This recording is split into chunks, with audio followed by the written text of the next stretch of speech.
My own mom said, "I wish you were never born." I stood strong and said, "Treat me like I never existed. Live your lives as if there was never a daughter named Claire." They fell silent. The entire party froze. The words ripped through me, "I wish you were never born." My own mother, standing right there. And in that instant, I knew I had to make her wish come true.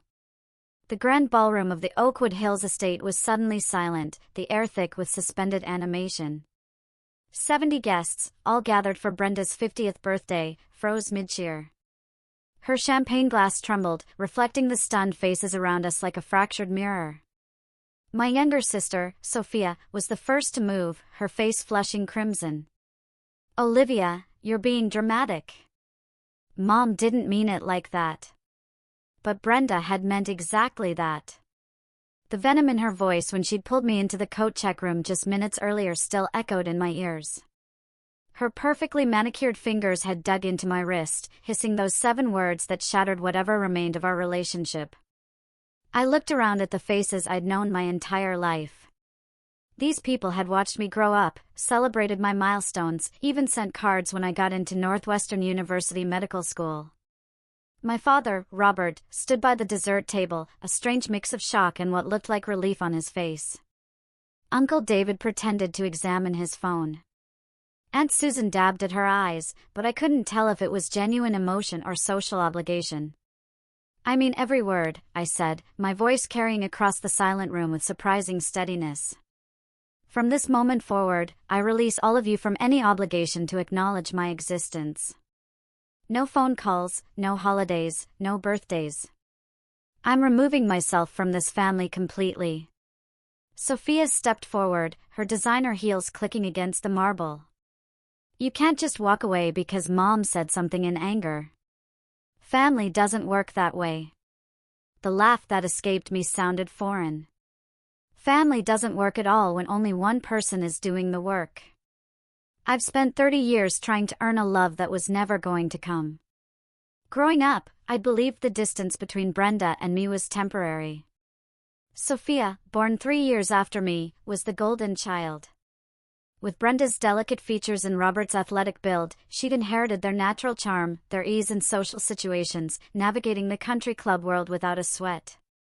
I got my grandfather's sturdy frame, my grandmother's serious demeanor, and a mind that processed the world through logic.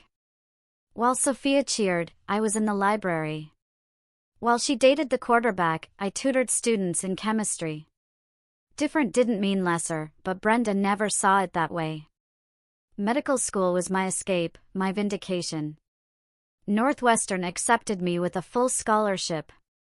For 4 years, I buried myself in cadaver labs and clinical rotations, building a life where competence mattered more than charisma.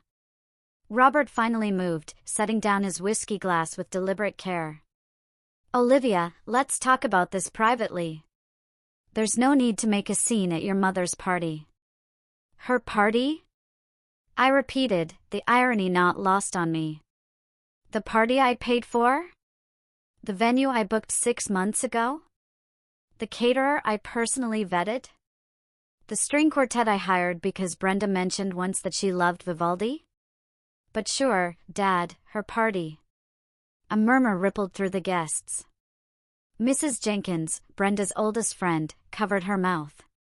Sophia's fiancé, Michael, suddenly found the floral centerpiece fascinating. Brenda's face had gone from pale to blotchy red. "How dare you," she whispered, though in the silent ballroom it was like a shout. "After everything we've given you, everything we've sacrificed, stop." The word came out sharper than I intended. "You've given me a roof until I was 18 and an education fund that barely covered community college. Everything else I earned. My scholarship, my residency, my life. You've sacrificed nothing for me that you wouldn't have sacrificed anyway to maintain your image." The truth I'd been avoiding for years poured out like water through a broken dam. "Do you remember my high school graduation? You left halfway through because Sophia had a dance recital. My college graduation? You canceled last minute for a golf tournament. My white coat ceremony in Philadelphia? You said it was too far to drive. But you flew to Rome when Sophia got engaged. Sophia's eyes widened. That's not fair. You never told us how much those things mattered to you. I shouldn't have needed to tell you, I countered, my throat tightening. Children shouldn't have to beg their parents to show up for the biggest moments of their lives. The coat check attendant peeked around the corner, drawn by the commotion, then quickly retreated. Good. Let her gossip. Let everyone here carry this story back to their social circles. Let them whisper about the night Olivia walked away from the family who never wanted her. Uncle David cleared his throat. Olivia, you're upset. These things are better discussed when emotions aren't running so high. My emotions are perfectly calibrated, Uncle David. I'd always liked him more than most of my relatives. He'd driven me to the hospital when I'd broken my arm at 12. I'm not having a breakdown. I'm having a breakthrough. Robert tried again, his lawyer voice activating. You're making decisions that will impact your entire future based on one argument. That's not rational.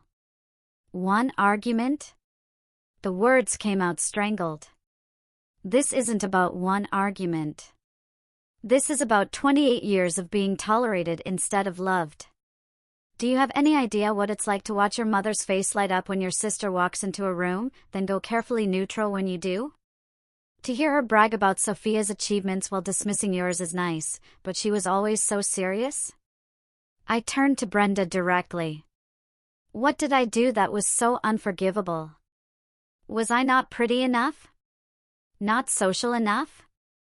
Not the daughter you'd envisioned? Because I've spent my entire life trying to decode what I did wrong, and I'm done. I'm exhausted. Brenda's jaw worked soundlessly. For the first time in my memory, she had no cutting response. The silence stretched, painful. Mrs. Jenkins stepped forward, her voice gentle but firm. Brenda, maybe Olivia has a point. I've watched this dynamic for years. And stay out of this, Margaret. Brenda snapped, her composure finally cracking. You have no idea what it's like raising a child who questions everything, who never just goes along, who makes everything so difficult. The words hit me like physical blows, confirming what I'd always suspected. So that's it. I was too difficult, too questioning, too much myself instead of whatever malleable doll you wanted to shape. Robert moved between us, his face strained. Olivia, your mother's under a lot of stress. Planning this party has been overwhelming. Don't you dare make excuses for her. I interrupted, my voice rising for the first time. I spent my entire childhood making excuses for why she treated me differently. Maybe she's tired. Maybe she's stressed. Maybe she's just having a bad day. But it wasn't one bad day, Dad. It was 10,000 bad days, and you stood by and let it happen. His face went pale. That's not fair. Fair? The laugh that escaped me bordered on hysterical. You want to talk about fair? When I was 13, I won the state science competition. You know what Mom said? That's nice, dear. The same month, Sophia made junior varsity cheerleading, and Mom threw her a surprise party with 50 people. Tell me how that's fair. Sophia's face crumpled. I didn't know that bothered you. You never said anything. I said plenty. I shot back. You just weren't listening. None of you were. I could have screamed from the rooftops about how invisible I felt, and it wouldn't have mattered because you'd already decided who I was supposed to be, the responsible one. The serious one. The one who didn't need attention or affection because she was too busy being competent. Uncle David cleared his throat, his voice heavy with what might have been guilt. Olivia, I think what everyone's trying to say is that we care about you. We want to find a way through this. Then why didn't anyone care 6 hours ago? Or 6 months ago? Or 6 years ago? I looked at all of them, these people who'd known me my entire life. Every single person in this room has watched Brenda treat me like an afterthought. And not one of you ever said anything. Not at the graduation she missed. Not at the birthday she forgot. Not at the holidays where she made it crystal clear that Sophia was the daughter she actually wanted. Aunt Susan dabbed at her eyes again, this time with genuine distress. We thought it would get better as you both got older. We thought it was just a phase.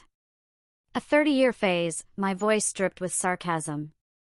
At what point does a phase become someone's actual personality? Michael, Sophia's fiancé, spoke for the first time. Maybe we should all take a step back and, you've been dating my sister for 3 years, I cut him off. How many times have I been invited to dinner with you too? Once. How many times has Sophia called me just to talk? Twice. Both times because she needed something.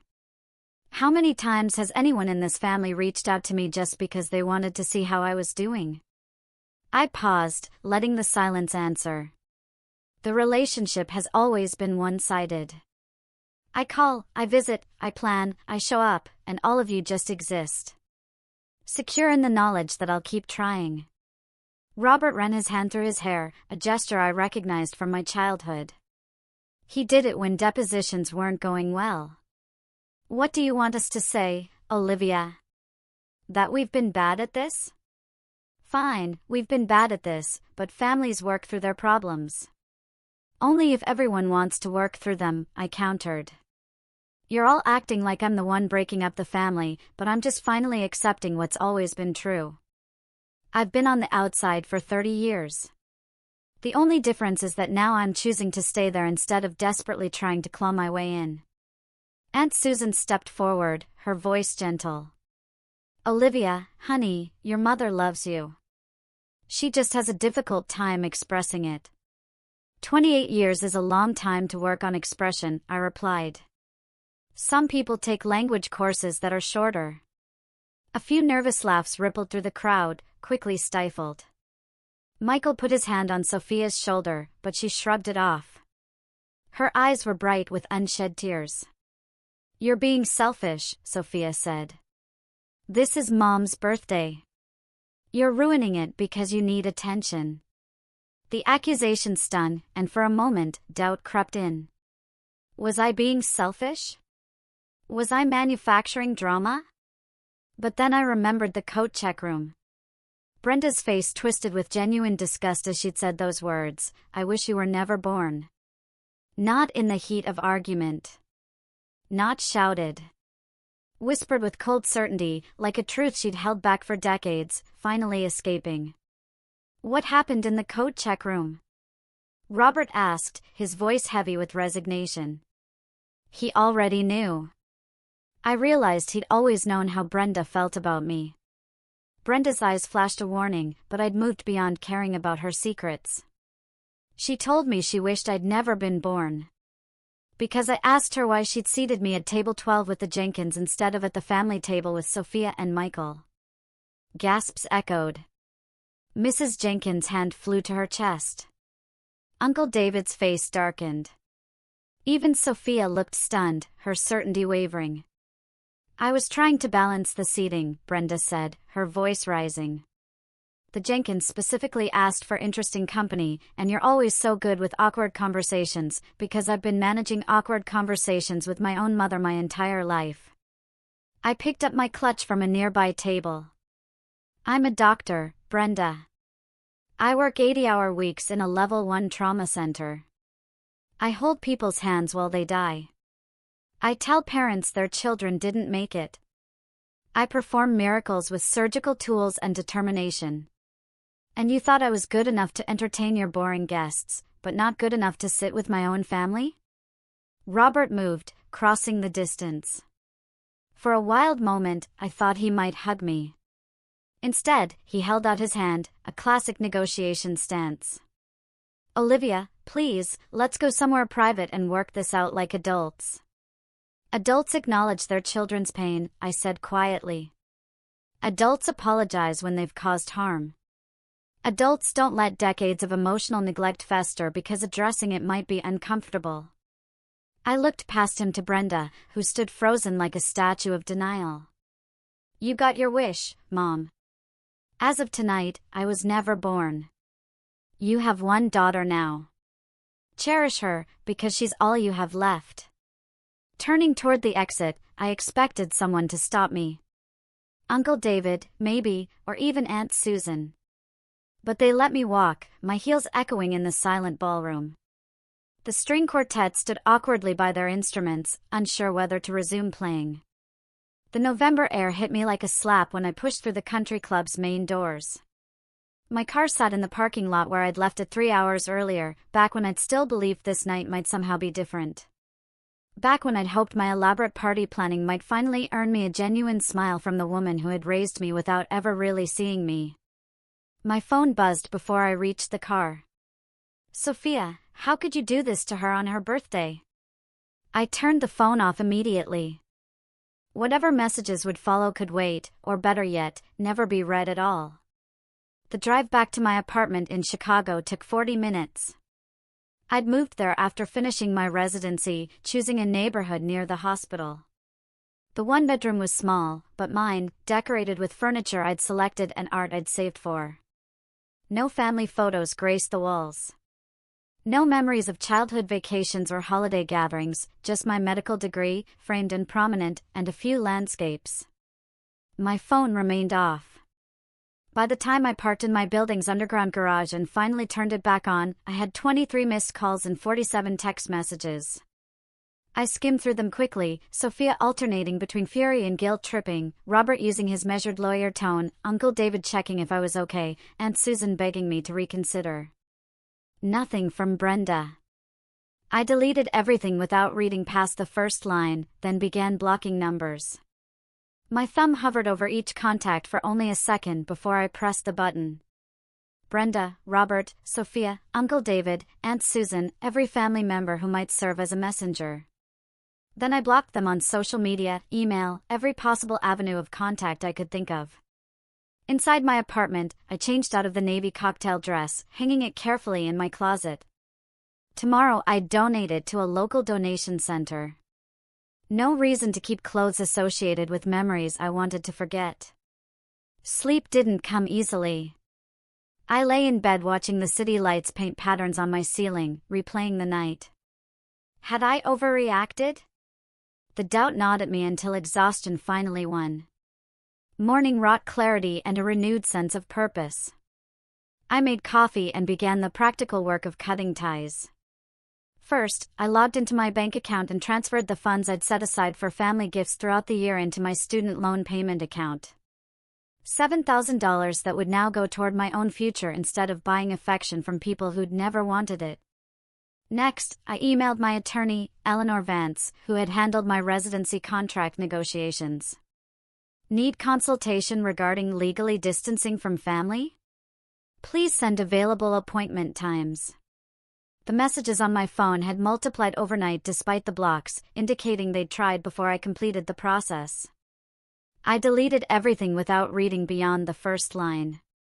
My shift at the hospital started at 3, giving me time to meal prep and catch up on medical journals. Routine felt soothing. Dice vegetables, sauté chicken, portion meals into containers. The rhythm of normal life, the life I built without their help or approval. Dr. Hayes cornered me during my shift, his kind face creased with concern. You look exhausted, Morrison. Everything okay? I finished checking a patient's chart. Family drama. Nothing that won't resolve with distance and time. He studied me, then nodded. My door's open if you need to talk. The ER was mercifully busy that night, giving me no time to dwell. A cardiac arrest, MVA victims, a stabbing. I moved through each case with practiced efficiency, my hands steady, my mind focused. This was where I belonged, where my competence spoke louder than my inability to fit into Brenda's perfect family picture.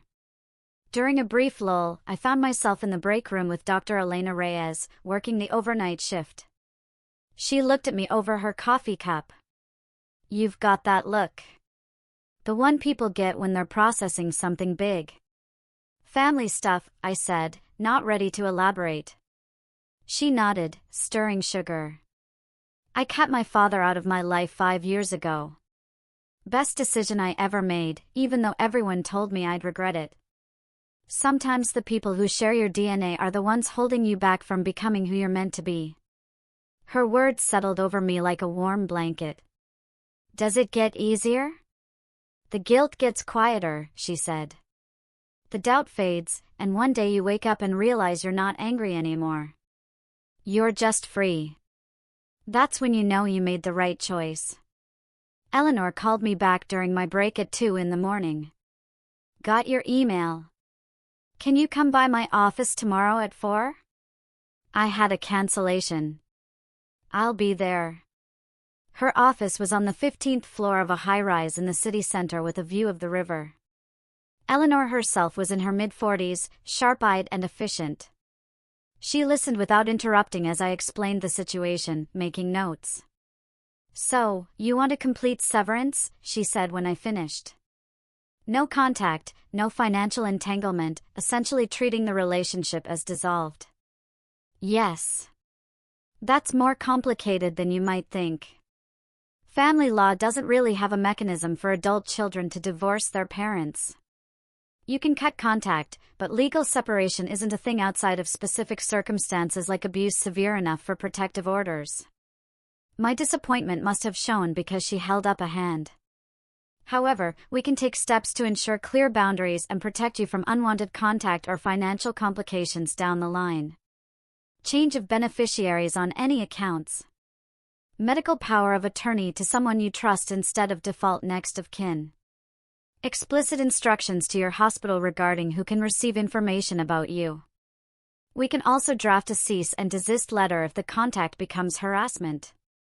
Do it all, I said. Whatever it takes to make this clean. Over the next 2 weeks, Eleanor and I worked through the legal maze of untangling myself. I changed my emergency contacts, updated my will to leave everything to medical charities, and assigned medical power of attorney to my colleague, Dr. Emily Chin, who'd become a close friend. The hardest part had been blocking their numbers that first night, but I was glad I'd done it immediately. The clean break felt necessary, final. Thanksgiving came and went. I worked a double shift, trading with Dr. Elena Reyes so she could spend the day with her kids. The hospital cafeteria served turkey with all the fixings, and I ate with the other holiday orphans of the medical staff. Nobody asked why I was there instead of with family. In medicine, you learned quickly that family came in many forms. Christmas approached with relentless cheer. My apartment building decorated its lobby with a massive tree and piped carols. Patients came through the ER wearing Santa hats, their holiday spirit undeterred. Martha, the hospital social worker, caught me one evening. She was in her 60s with silver hair and the kind of wisdom that came from decades of helping people. Dr. Morrison, do you have a minute? I followed her into a small consultation room. I heard through the grapevine that you're spending the holidays alone by choice this year, she said gently. I run a support group for people navigating estrangement from family. We meet twice a month. I thought you might be interested. The offer caught me off guard. I'm handling it okay. I'm sure you are, Martha agreed. But handling something alone and having support while you handle it are two different things.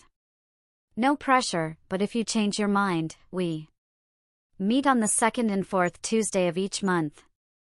After she left, I stared at the business card. Maybe I didn't need it. Or maybe pride was keeping me from accepting help I actually could use. I bought myself a small potted pine tree and decorated it with handmade ornaments. Each one represented something I'd accomplished that year: a tiny stethoscope for my promotion to senior attending, a book for the research paper I'd published, a running shoe for the half marathon I'd completed. Markers of a life lived fully, if alone. On December 24th, Christmas Eve, a manila envelope arrived via courier. No return address, but the legal firm name on the delivery slip made my stomach drop. I signed for it with shaking hands. Inside was a letter from Robert's firm, drafted by one of his partners. Brenda and Robert were formally requesting that I attend a family mediation session. I read it twice, then fed it through my paper shredder. Christmas Eve brought snow, the first real accumulation of the season. The city transformed into something magical. I walked to the hospital for my shift, enjoying the quiet. Dr. Emily Chen found me in the doctor's lounge. "Your family's in the waiting room." My coffee cup stopped halfway. "What?" "Your parents and your sister. They've been here for an hour. Security's keeping them from coming back, but they're insisting they need to see you." The coffee suddenly tasted like ash. "Tell security to ask them to leave. If they refuse, tell security to call the police for trespassing." Emily's eyebrows rose, but she didn't question me. "You got it." 20 minutes later, my pager went off. Security wanted me to come to the waiting room. Against my better judgment, I went, flanked by Emily and 2 security guards. Brenda, Robert, and Sophia sat in a cluster of plastic chairs. They looked wrong, somehow, out of place in their expensive winter coats among the sick and injured. Brenda's makeup was perfect. Sophia wore her engagement ring prominently. Robert had his lawyer face on. "Olivia," he started, standing. "We need to talk." "No," I said simply. "We don't." Brenda rose. Her expression a carefully crafted mask of concern. "Sweetheart, this has gone on long enough. It's Christmas Eve. We should be together as a family." The endearment made my skin crawl. She'd never called me sweetheart. "You need to leave. This is a hospital, not a place for family reunions." "We're not leaving until you agree to talk to us," Sophia said, her voice carrying. Several patients looked over with interest. "You can't just walk away from us." "I already did." I gestured to the security guards. "These gentlemen will escort you out. If you return, you'll be arrested for trespassing. I've already informed hospital administration that you're not welcome here." Robert's lawyer facade cracked slightly. "Olivia, be reasonable. We made mistakes. We want to make things right." "You had 28 years to make things right." My voice stayed level, clinical. The time for reconciliation ended when Brenda said she wished I'd never been born. You don't come back from that. You don't fix that with a conversation in a hospital waiting room on Christmas Eve. Brenda's mask finally slipped, showing the anger beneath. "You're being a child. Life doesn't stop because your feelings got hurt. Family means working through problems, not running away." "You're absolutely right," I agreed. "Family does mean working through problems. But I was never family to you. I was an obligation. A disappointing first draft before you got Sophia right. And I'm done pretending otherwise." I turned to the security guards. "Please escort them out. If they resist, call the police." As they moved forward, Sophia grabbed my arm. "Olivia, please. I'm getting married in March. I want you there. I want my sister at my wedding." For a moment, I wavered. The little girl who'd looked up to me despite Brenda's clear preference flickered in my memory. The teenager who'd asked me for homework help. The young woman who'd called me crying when her first serious boyfriend cheated. But then I remembered the ballroom. Sophia's immediate defense of Brenda. Her accusation that I was selfish and dramatic.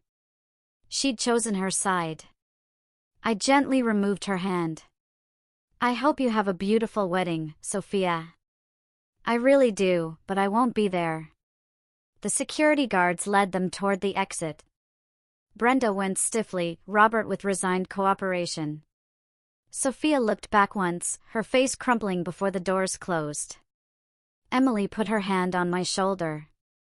"You okay after that?" "I am," I said, and found I meant it. The rest of my shift passed in a blur of patients and procedures. When I finally emerged from the hospital at 8 the next morning, Christmas Day proper, the snow had stopped and the world looked scrubbed clean.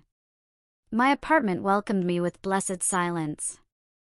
I slept until 3, then made myself a simple dinner. No turkey, just food that tasted good and required minimal effort. Afterward, I curled up on my couch with a medical thriller, my small tree twinkling. My phone, which I turned back on after blocking everyone, buzzed with a single notification. An email from Eleanor. Olivia, just wanted to check in. Hope you're having a peaceful holiday. All the documentation is finalized. You're as legally separated from your family as we can make you. If they continue contact after this, we have grounds for harassment charges. You're free. Free. The word settled over me like the snow outside, covering everything that came before. I wasn't an orphan. I wasn't abandoned. I was free. 6 months later, my life had solidified into a new normal. Work consumed most of my time, but I'd started building a social life. Emily and I had dinner every Tuesday. I joined a book club. I'd even started dating a paramedic named Ryan, who made me laugh and didn't ask too many questions about my family. The hospital promoted me to assistant director of emergency medicine. I implemented new protocols for trauma care that reduced mortality rates by 12%. My research paper got accepted to a major medical journal. I bought myself a condo downtown with a view of the river, my first real home. Every piece of furniture I selected myself, every paint color I chose without input or criticism. The space felt authentically mine in a way nothing ever had before. Sophia's wedding came and went in March. I didn't attend, though I heard through hospital gossip that it was lovely. Sophia looked beautiful. Brenda cried. I felt nothing hearing about it, which felt like its own kind of victory. Then one Tuesday evening in early September, Emily and I were finishing dinner at our usual restaurant when she got a strange look on her face. Don't freak out, but your mother just walked in. I turned slowly. Sure enough, Brenda stood near the hostess stand, scanning the restaurant. She looked thinner than I remembered, her skin carrying a grayish tinge that my medical training immediately flagged. When her eyes found mine, she said something to the hostess and started walking toward our table. Should I head her off? Emily asked quietly. No, I heard myself say. It's okay. Brenda reached our table and stopped, clutching her purse like a lifeline. Olivia, I was hoping I might run into you here. I've been checking this restaurant for the past few weeks. That's borderline stalking, I observed calmly. What do you want? She flinched at my tone, and I felt a grim satisfaction. To talk, to apologize. Your father and I have been in therapy, trying to understand where we went wrong. 10 months too late. I took a sip of my wine, maintaining eye contact. You should go. I'm dying, Brenda blurted out.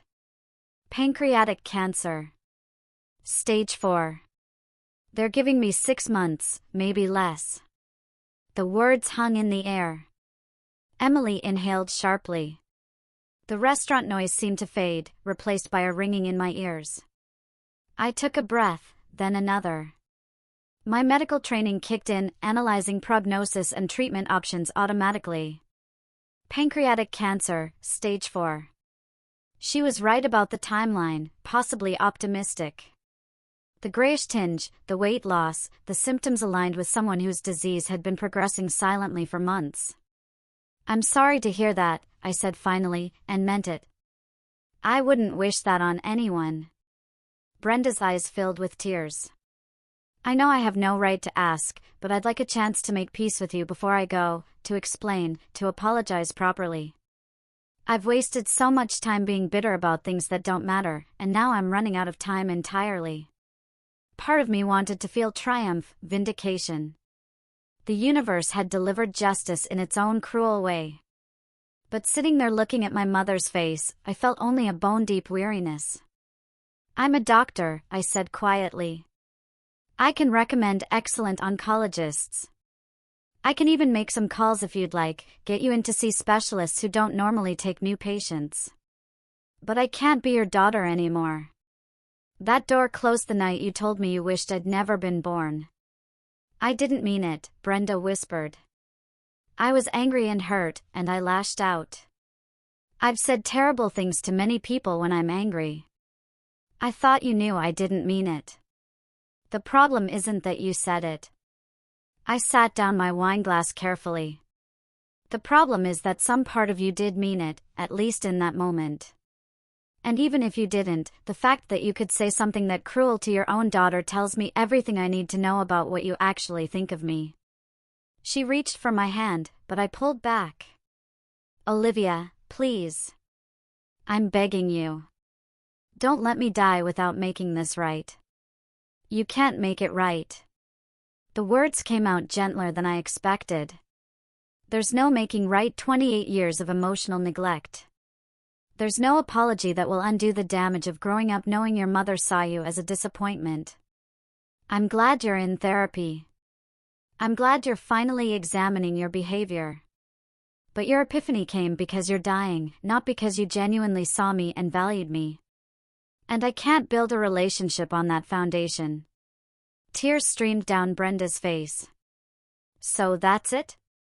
You're just going to let me die alone without forgiveness? You have Robert and Sophia, I pointed out. You're not alone. You have exactly the family you always wanted. She stood there for another moment, seeming to age before my eyes. Then she nodded slowly and turned, walking back toward the exit with careful, measured steps. Emily reached across the table and squeezed my hand. That was incredibly hard. Are you okay? I don't know yet, I admitted. Ask me tomorrow. But when tomorrow came, I found I felt lighter somehow. The confrontation I'd been dreading for months was over, and I'd held my ground. Brenda had tried to use her illness as leverage for reconciliation, and I'd refused to take the bait. Harsh, maybe, but honest. 3 months later, Uncle David called from a number I didn't recognize. I almost didn't answer, but something made me pick up. Olivia, it's your uncle. Before you hang up, please just listen for 30 seconds. I waited. Your mother passed away yesterday morning. The funeral is Saturday at 2. I'm not calling to guilt you or convince you to come. I just thought you had a right to know. Thank you for telling me, I said quietly. I appreciate it. For what it's worth, he added, I think you were right about all of it. Brenda loved you in her own broken way, but she never knew how to show it. And by the time she wanted to try, it was too late. We hung up. I stood in my kitchen for a long moment, then called Emily and told her I needed a few days off. I didn't attend the funeral. Instead, I drove to the Oregon coast and spent the weekend in a small bed and breakfast, walking on the beach and thinking about everything that had happened. About the little girl who tried so hard to earn love that was never coming. About the woman I'd become despite that absence, not because of it. On Sunday, before driving home, I stopped at a flower shop and bought a single white rose. I took it to a cliff overlooking the ocean and tossed it into the wind, watching it tumble down toward the crashing waves. I forgive you, I said to the wind, to Brenda, to myself. Not for you. For me. The rose disappeared into the foam, and I turned back toward my car, toward my life, toward the future I'd built from nothing but determination and self-worth. I was Olivia Morrison. I was enough. What would you have done?